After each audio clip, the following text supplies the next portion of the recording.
Bridge to Terabithia, Chapter 8. Easter. Even though it was nearly Easter, there were still very few nights that it was warm enough to leave Miss Bessie out. And then there was the rain. All March it poured. For the first time in many years, the creek bed held water, not just a trickle either. Enough so that when they swung across, it was a little scary looking down at the rushing water below. Just took Prince Tyrion across inside his jacket, but the puppy was growing so fast he might plop the zipper any time and fall into the water and drown. Ellie and Brenda were already fighting about what they were going to wear to church. Since Mama got mad at the preacher 3 years back, Easter was the only time in the year that the Aarons went to church, and it was a big deal. His mother always cried poor, but she put a lot of thought and as much money as she could scrape together into making sure she wouldn't be embarrassed by how her family looked. By the day before, she planned to take them all over to Millsburg Plaza for new clothes. His dad came home from Washington early. He'd been laid off. No new clothes this year. A wail went up from Ellie and Brenda like two sirens going to a fire. You can't make me go to church, Brenda said. I ain't got nothing to wear, and you know it. Just 'cause you're too fat, Maybelle muttered. Did you hear that, what she said, Mama? I'm gonna kill that kid. Brenda, will you shut your mouth? His mother said sharply. Then more wearily, we got a lot more than Easter clothes to worry about. His dad got up noisily and poured himself a cup of black coffee from the pot on the back of the stove. Why can't we charge some things? Ellie said in her wheedling voice. Berta burst in. Do you know what some people do? They charge something and wear it and then take it back and say it didn't fit or something. The stores don't give them no trouble. Her father turned in a kind of a roar. I never heard such a fool thing in my life. Didn't you hear your mother tell you to shut your mouth, girl? Brenda stopped talking, but she popped her gums as loudly as she could just to prove she wasn't going to be put down. Jess was glad to escape to the shed and the complacent company of Miss Bessie. There was a knock. Jess? Leslie, come on in. She looked first and then sat on the floor near his stool. What's new? Lord, don't ask. He tugged the teats rhythmically and listened to the plink, plink, plink in the bottom of the pail. That bad, huh? My dad's got laid off, and Brenda and Ellie are fit to fry 'cause they can't have new clothes for Easter. Gee, I'm sorry. About your dad, I mean. Jess grinned. Yeah, I ain't too worried about these girls. If I know them, they'll trick new clothes out of somebody. It would make you throw up to see how much these girls make a spectacle of themselves in church. I never knew you went to church. Just Easter. He concentrated on the warm utters. I guess you think that's dumb or something. She didn't answer for a minute. I was thinking I'd like to go. He stopped milking. I don't understand you sometimes, Leslie. Well, I've never been to a church before. It would be a new experience for me. He went back to work. You'd hate it. Why? It's boring. Well, I'd just like to see for myself. Do you think your parents would let me go with you? You can't wear pants. I've got some dresses, Jess Aarons. Would wonders never cease? Here, he said, open your mouth. Why? Just open your mouth. For once she obeyed. He sent a stream of warm milk straight into it. Jess Aarons. The name was garbled and the milk dribbled down her chin as she spoke. Don't open your mouth now. You're wasting good milk. Leslie started to giggle, choking and coughing. Now, if I could just learn to pitch a baseball that straight. Let me try again. Leslie controlled her giggle, closed her eyes, and solemnly opened her mouth. But now Jess was giggling so that he couldn't keep his hand steady. You dunce, you got me right in the ear. Leslie hunched up her shoulders and rubbed her ear with the sleeve of her sweatshirt. She collapsed into giggles again. I'd be obliged if you'd finish milking and come on back to the house. His dad was standing right there at the door. I guess I better go, said Leslie quietly. She got up and went to the door. Excuse me. His dad moved aside to let her pass. Jess waited for him to say something more, but he just stood there for a few minutes and then turned and went out. Ellie said she would go to church if Mama would let her wear the see-through blouse, and Brenda would go if she at least got a new skirt. In the end, everyone got something new except Jess and his dad, neither of whom cared. but Jess got the idea it might give him a little bargaining power with his mother.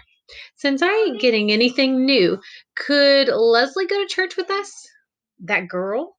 He could see his mother rooting around in her head for a reason to say no. She don't dress right. Mama! His voice sounded as prissy as Ellie's. Leslie's got dresses. She's got hundreds of them.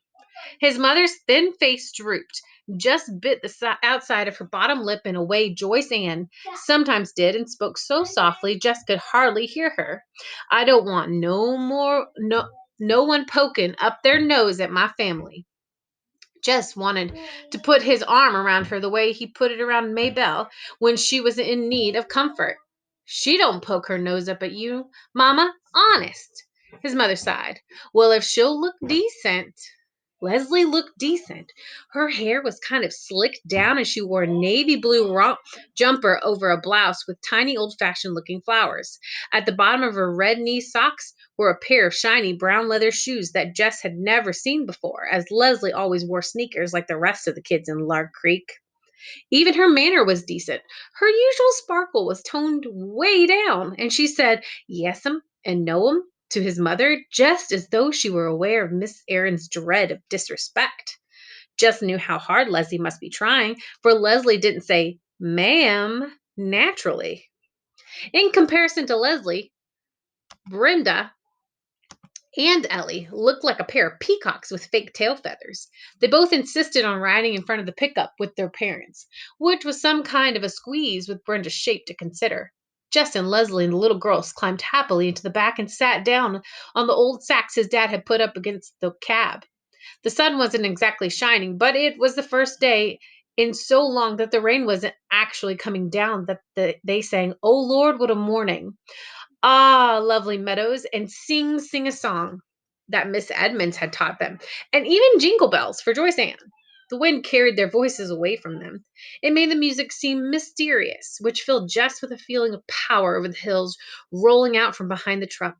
The ride was much too short, especially for Joyce Ann, who began to cry because the arrival interrupted the first verse of Santa Claus is Coming to Town, which, after Jingle Bells, was her favorite song. Just tickled her to get her giggling again, so that when the four of them clambered down over the tailgate, they were flushed faced and happy once again. They were a little late, which didn't bother Ellie and Brenda, for it meant that they got to flounce down the entire length of the aisle to the first pew, making sure that every eye in the church was on them, and every expression of every eye a jealous one. Lord, they were disgusting. And his mother had been scared Leslie might embarrass her. Just hunched his shoulders and slunk into the pew after the string of women folks, and just before his dad. Church always seemed the same. Jess could tune it out the same way he tuned out school, with his body standing up and sitting down in unison with the rest of the congregation. But his mind numb and floating, not really thinking or dreaming, but at least free. Once or twice he was aware of being on his feet with the loud, not really tuneful singing all around him. At the edge of his consciousness, he could hear Leslie singing along and drowsily wondered why she bothered. The preacher had one of those tricky voices. It would buzz along for several minutes quite comfortably, then bang! He was screaming at you. Just each time Jess would jump, and it would take another couple of minutes to relax again. Because he wasn't listening to the words, the man's red face with sweat pouring down seemed strangely out of place in the dull sanctuary. It was like Brenda throwing a tantrum over Joyce Ann touching her lipstick. It took a while to get Ellie and Brenda pulled away from the front yard of the church. Jess and Leslie went ahead and put the little girls in the back and settled down to wait. Gee, I'm really glad I came. Jess turned to Leslie in unbelief. It was better than a movie. You're kidding. No, I'm not. And she wasn't. He could tell by her face. That whole Jesus thing is really interesting, isn't it? What do you mean? All those people wanted to kill him when he hadn't done anything to hurt them? She hesitated. It's really kind of a beautiful story, like Abraham Lincoln or Socrates or Aslan. It ain't beautiful, Maybelle broke in. It's scary, nailing holes right through somebody's hand. Maybelle's right. Jess reached down into the deepest pit of his mind. It's because we're all vile sinners. God made Jesus die. Do you think that's true? He was shocked. It's in the Bible, Leslie. She looked at him and if he was going if as if she was going to argue, then seemed to change her mind. It's crazy, isn't it? She shook her head. You have to believe it, but you hate it. I don't have to believe it, and I think it's beautiful. She shook her head again. It's crazy. Maybelle had her eyes all squinched as though Leslie had some strange creature in a zoo. You gotta believe the Bible, Leslie. Why? She said, and it was a genuine question. Leslie wasn't being smarty. Because if you don't believe in the Bible, Maybelle's eyes were huge. God'll send you down below where you'll die. Where'd she ever hear a thing like that? Leslie turned on Jess as though she were about to accuse him of some wrong he'd committed against his sister. He felt hot and caught by her voice and words. He dropped his gaze to the gunny sack and began to fiddle with the raveled edge.